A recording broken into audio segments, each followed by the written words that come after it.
I've come to meet him here in the American South, where he's launching another sensor skyward. He's a respected atmospheric scientist at the University of Alabama in Huntsville. Here it goes.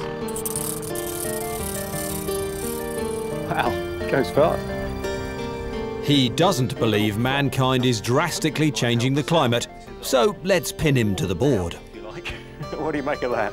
Well, I don't see the answer I don't know on this particular chart. Oh, that's because you guys know all the answers. I'm sure we won't struggle with that one. Well, we'll find out.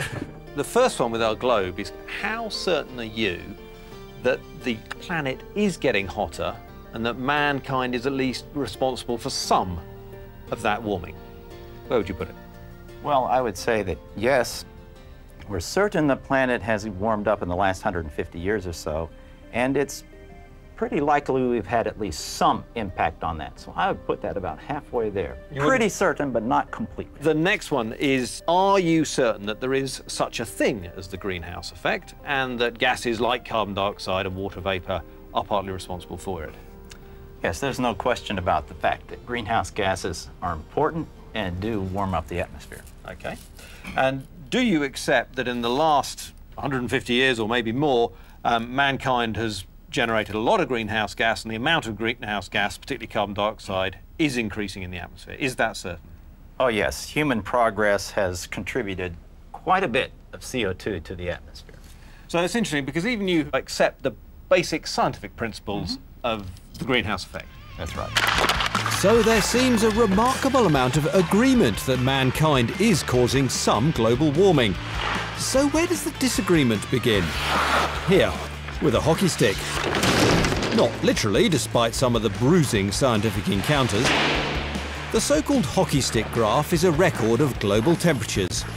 It shows worldwide surface temperature being roughly stable for centuries, until about 100 years ago, when it started to rise steeply. The shape of a hockey stick. That coincides with when global industry really took off. It was a potent graphic stick to beat those who doubted man's impact. And they constructed a thermometer of the temperature. The graph was given great prominence by the Intergovernmental Panel on Climate Change and politicians like Al Gore. The recent data behind the graph came from thermometer readings. Before that, it's based on interpreting annual layers of snow or tree rings. I've come to meet the scientist behind that graph, who worked closely with Phil Jones at the University of East Anglia. Some of the controversial leaked emails were between these two men discussing the data behind the graph. Critics claim Michael Mann exaggerates the scale of recent warming. He blames the politicians. I always thought it was somewhat misplaced to make it a central icon of the climate change debate. It put the spotlight on that work. Well, what did you do about this? Well, I've done my best. Whenever I've been given an opportunity to try to clarify the uncertainties in our work. So do you think you've ever exaggerated the certainty of man-made climate change? No, I think that the evidence for human-caused climate change now is overwhelming. But skeptics believe the leaked emails prove the extent of global warming was overstated. To hide the decline. What the emails show is this emphasis they wanted to put on the one view, the hockey stick, when there are other views out there that were minimized. And that's unfortunate. If you are dealing with a science for which there are billions and trillions of dollars at stake, you have to be completely open about everything you do. And that was not the case, as you can see in these emails. The University of East Anglia says it could not release all the information because it was constrained by contractual agreements. The university was cleared of any scientific impropriety or dishonesty in the first of two independent inquiries. The final review has looked at whether scientists should have been more open with critics. Numerous other studies beside the hockey stick show warming. But there are uncertainties about how our climate works. Man-made greenhouse gases don't work alone. Water vapor and clouds also affect the temperature. We don't know by how much. So scientists disagree about the scale and speed of human-induced global warming. Of the global warming that is happening, how certain are you that mankind is causing most of it? or the majority of it, where would you put that? I would put that in this category has a little bit of I don't know about it, because no one can separate that mankind from natural. We don't know how to do that well. So I put it in the unlikely category because the tests we've done show it's not much. Now, I know this is tricky, but kind of what proportion of the current warming would you say was down to man's activity? One of the numbers I've used a lot recently is about a quarter of that warming. So you think a quarter of current global warming is due to man's impact. Roughly, what proportion of scientists do you think agree with that? I would say on the order of 10 to 30% would be in that category. So it's a minority, and I recognize that. The vast majority of scientists do think that mankind is to blame for most of the recent global warming. And who's right really does matter. It's not just a dispute about numbers. Potentially, it's about life and death. Britain doesn't suffer the worst of nature's wrath, but we're not immune. The floods in Cumbria ruined homes and businesses in Cockermouth. Downstream, the torrent hit Workington. And it was here that the flood was at its most destructive and deadly, washing away this road bridge. Even here you can see a piece of tarmac complete with white line. It also killed a police officer, Bill Barker, who was on duty here trying to save the lives of others.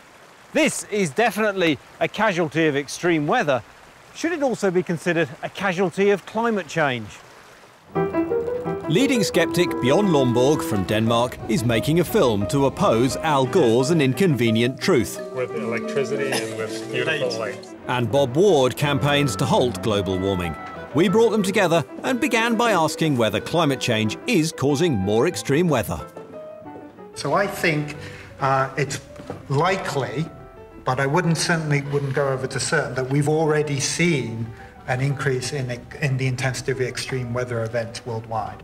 We're probably going to see more heat waves, probably also fewer cold waves. We're probably going to see, in the long run, stronger, but probably also fewer hurricanes. But there's a lot of uncertainty. I'll probably place it slightly closer, but that's really just to make you happy. An inch more uncertainty about that. It has happened. Here again, surprising agreement. I'm happy to agree with Bob. I agree. Yes, this is very certain. When the two sides leave their bunkers, there seems plenty to unite them. I agree with Bjorn. Where the debate really heats up is just how much the world is warming and what to do about it. The IPCC's own models predict the thermometer at the end of the century could be anywhere between 1.1 and 6.4 degrees Celsius higher than today. That's a range between little change and perishingly hot. The skeptics I've spoken to all think the change will be at the lower end and we'll easily cope.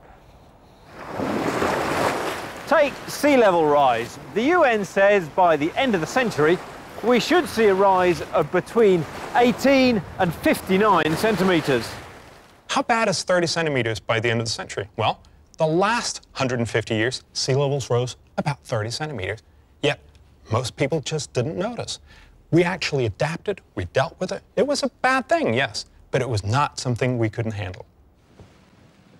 They said A far cry from the message of doom and peril in the last government's adverts. Some places could even disappear under the sea. Sometimes there has been a touch of alarmism about it. We mustn't insult people's intelligence. We must explain to them that this is a serious problem. It's quite an urgent problem, but it is one we can overcome as long as we do all take concerted action. I wouldn't want it to be sold on the basis of fear or threats or unnecessary alarm. The government aims to strip carbon out of our economy with a legally binding and tough target. The law says we must cut carbon emissions by 1/3 of 1990 levels in 10 years. It's very ambitious. The plan is to build at least 6,000 of these. Yet electricity from here costs around 3 times more than conventional sources. So, has the government got the policies right? Is our money being well spent? Countries have now recognised that we have to try and keep the rise in global warming to no more than 2 degrees compared with what it was before industrialization. Now, that recognition has not yet been matched by real concrete action, but we're moving that way. This very clearly exposes how we differ on this issue, because fundamentally you say the only way is to set a target and then everything follows after that. And I think we've historically for 18 years realized, well, it's not working. So we should be focusing on making the alternatives much cheaper. That is investment in research and development. The technological fix is already beginning. Big business, encouraged by government, is gearing up for the low-carbon economy. Like here in the northeast, where Nissan is producing the Leaf, the world's first mass-market electric car with absolutely zero emissions. I think I'll have a go. This is actually a prototype body shell. The Leaf on sale will look a bit different, but the vital statistics and how it drives, they should be just the same. Well, the first thing you notice, apart from the silence, is acceleration that can bring a smile to your face. It is pretty quick off the mark and will go up to 90 miles an hour. And its range is improving too at 100 miles. But it still costs more and does less than a conventional car. The same problems could be said to afflict green energy. Frequently dependent on the vagaries of weather, it's mostly unreliable and expensive. So while we found scientists agree man is changing the climate to some extent, the policy to tackle it remains a very hard sell. It's difficult. We have to persuade people to move to a lower carbon lifestyle, that actually after a few years it might be in their financial interest to do so. It's certainly in their environmental interests. We must accept that the price of energy is going to rise from the historically very low levels that we've enjoyed for a long time. And the hope is that not only will we do the right thing environmentally, we'll have a more secure energy base and electricity generation system, and those will be huge prizes in 10 years' time. Are we willing to go along with the government and change our lifestyle? I returned to Keith and Shelley and showed them what I'd found. Here again, surprising agreement. The venue is a home equipped with many new carbon-saving gadgets, air source heat pumps, space-age insulation and solar panels. They still disagree with each other about man-made global warming, but do they see eye to eye on what to do about it? I would love to, invest in alternative energy sources, but I think that just, the cost of implementing them, the cost versus the cost of payback, I think it's just out of reach of the average working man. Well, I would be more thinking of investing in things that would reduce our monthly bills, not necessarily towards global warming. That still comes first in your view? Yeah. What risks are we willing to take? The average homeowner probably has fire insurance. They don't expect a fire in their home. They're still willing to take out fire insurance because they don't want the risk. There's probably a much better chance of us seeing the middle to the upper end of that temperature projection than a single person saying they'll have a fire in their home tomorrow morning. Without the comfort of absolute scientific certainty, we have to make a choice. How much are we willing to pay or change our lifestyle in order to be more safe than sorry? With the welfare of the whole human race on the table, the stakes could not be higher. Tom Heap there, and that report into those controversial emails will be published in a week's time. So we should finally find out what the scientists really got up to and decide whether their work in this area can be trusted. There's more on ClimateGate on the Panorama website. Next week, how good is your child's teacher? We examine whether the education system is protecting incompetent staff at the expense of pupils rather than getting rid of them.